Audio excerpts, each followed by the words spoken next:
आप देख रहे हैं सुधीर और मिस्टर सुधीर के साथ ऐसी ही भूतिया कहानी देखने के लिए हमारे चैनल को सब्सक्राइब जरूर करें और बेल आइकन की घंटी को अवश्य दबाएं। तो चलिए बढ़ते हैं आज की कहानी की ओर। रामेश्वर काका के पास एक लेहड़ा गाय थी।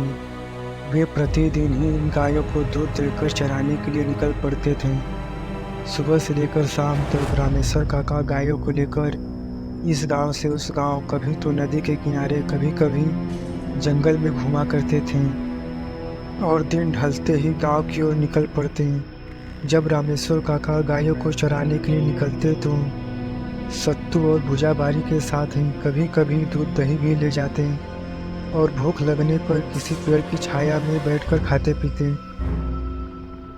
रामेश्वर काका कभी भी अपने साथ पानी नहीं ले जाते थे और ना ही लोटा रखते थे। प्यास लगने पर या तो वे नदी का जल पीते, नहीं तो जंगल से सटे गांव से बाहर का खुला खेत आदि भाग, जिसमें दूर दूर तक कोई बस्ती या घर ना हो। कभी कभी तो लाठी से मारकर महुए और आम के पत्ते तोड़कर उन्हें अपने गमछे को एक छोर से बांधते और फिर इस गमछे को दूसरे छोर को अपने साथ सदा लिए रहने वाले धोती को एक छोर से बांधते, फिर इसे कुएं में डालकर पानी निकालते। इससे ज़्यादा पानी तो नहीं निकलता, पर 4-5 बार में कुएं में डालने से पीने के लिए पानी निकल जाता था। एक समय की बात है, रामेश्वर काका बीमार पड़ गए। अब उनके गाय को चराने के लिए कौन ले जाए। वे बहुत परेशान हुए, क्योंकि एक दिन भी इन गायों को चराने न ले जाने पर यह चिल्लाने लगती और खूंटे के पास हग मूद कर चारों तरफ कीचड़ कर देती और खूंटे के आसपास की जगह को गोबर माटी से सान देती। एक दिन बीता, 2 दिन बीता, पर रामेश्वर काका की तबीयत ठीक नहीं हुआ। रामेश्वर काका इन 2 दिनों में पूरा या खांची में भूसा डाल देते और गायों के आगे पानी भी रख देते। प्यास लगने पर पानी तो पी लेती, पर पुअरा और घास खाने का नाम नहीं ले रही थी। इन 2 दिनों में गायों ने अपना पगाहा भी तुड़ा लिया और चरने के लिए भागने लगी। कैसे भी करके रामेश्वर काका ने गायों पर काबू पा लिया। तीसरे दिन रामेश्वर काका की तबीयत जब ठीक नहीं हुई तो उन्होंने संदेश भेजकर ससुराल से अपने सरपूत गोपी को बुला लिया। गोपी, जो कि 17-18 साल का लड़का था और बहुत ही सुंदर तथा भला चंगा था, गोपी ने आते ही अपने फूफा का सारा काम संभाल लिया।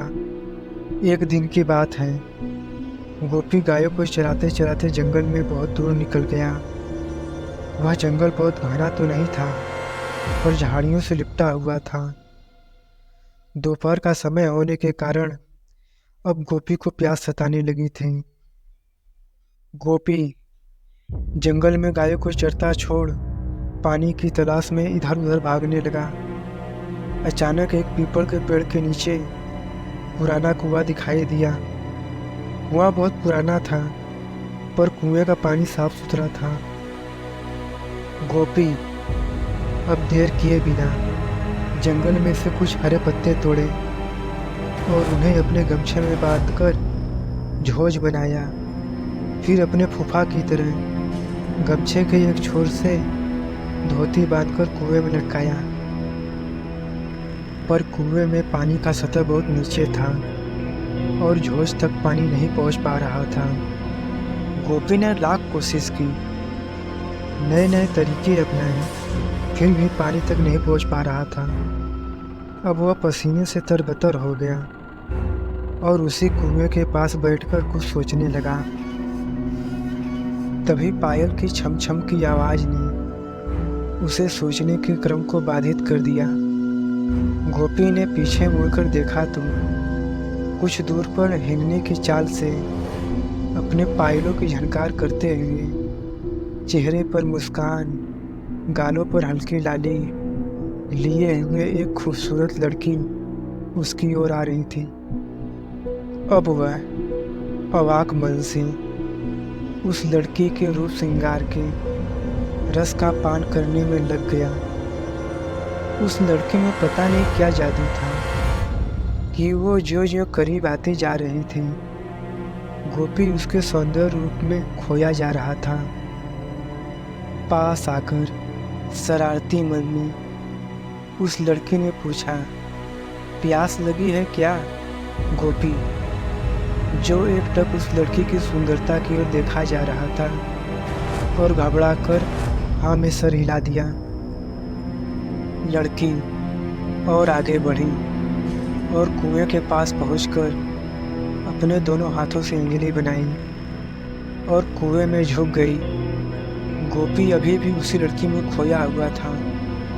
दरअसल उस लड़की में कुछ ऐसा था जो उसकी मोहिनी सूरत में खो सा गया था।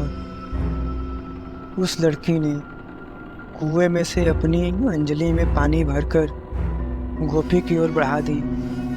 गोपी भी बिना कुछ सोचे बोले अपने हाथों की अंजलि बनाकर अपने मुंह में सटा लिया। उस लड़की ने अपनी अंजलि से पानी उठाकर गोपी की अंजलि में पानी डालना शुरू कर दिया। हाँ, ये अलग बात थी कि गोपी की अंजलि से आधा पानी नीचे गिरा जा रहा था, क्योंकि वह पानी पीने के साथ ही उस लड़की की सुंदरता को एकटस पिए जा रहा था। ना उस लड़की की अंजलि का पानी खत्म हो रहा था और ना ही गोपी की प्यास बुझने का नाम ले रही थी। पानी पीने पिलाने का काम लगभग 15 से 20 मिनट तक चला। जब लड़के को लगा कि यह लड़का पानी को कम परंतु मुझे निहारने का काम अधिक कर रहा है, तो वह लड़की थोड़ी हिचकिचा कर बोली, और पिलाऊं कि बस? अब गोपी ने न तो बोला और ना ही सिर हिलाया। उस लड़की ने एक बार फिर कड़क आवाज में बोला, अब मैं चलूं? फिर गोपी ने हाँ में सिर हिला दिया। लड़की फिर हिरणी की चाल से जंगल में पता नहीं कहाँ खो गई।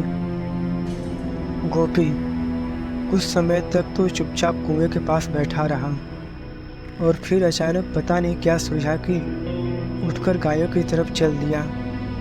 गायों की दिशा में बढ़ते समय गोपी कोई प्यारा सा गीत गुनगुना रहा था। गायों को लेकर गोपी शाम को घर पहुंचा। आज बहुत खुश लग रहा था और रह रह कर कोई प्रेम भरा गीत गाया जा रहा था। उसकी भूख प्यास सब गायब हो चुकी थी और उसने अपनी बुआ के लाख कहने पर भी रात को कुछ नहीं खाया और अपने बिस्तर पर सोने चला गया। उसकी आंखों से नींद पूरी तरह गायब हो चली थी और पता नहीं क्यों उसे एक खुशनुमा बेचैनी सताई जा रही थी।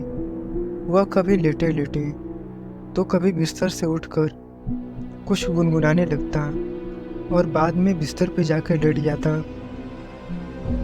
गोपी को कुछ समझ में नहीं आ रहा था कि वह क्या कर रहा है, उसके साथ क्या हो रहा है। अचानक वह जागते हुए एक सपना देखने लगा और यह सपना कुछ और नहीं, बस उसके साथ जो आज दिन भर में हुआ वही देख रहा था। उसने गायों को चरते हुए जंगल में जाते देखा।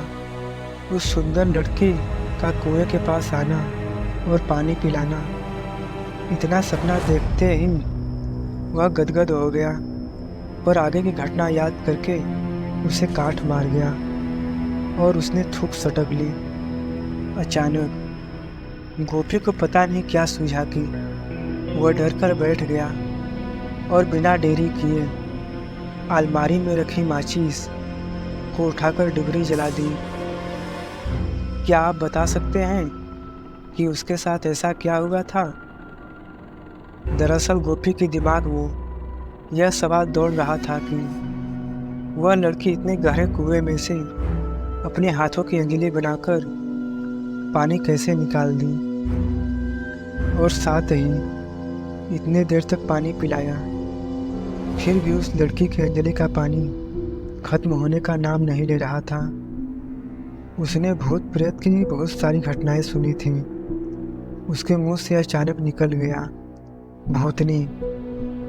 अब इसके बाद गोपी डरे सहमे हुए उस डिबरी के आगे बैठे बैठे ही पूरी रात गुजार दी।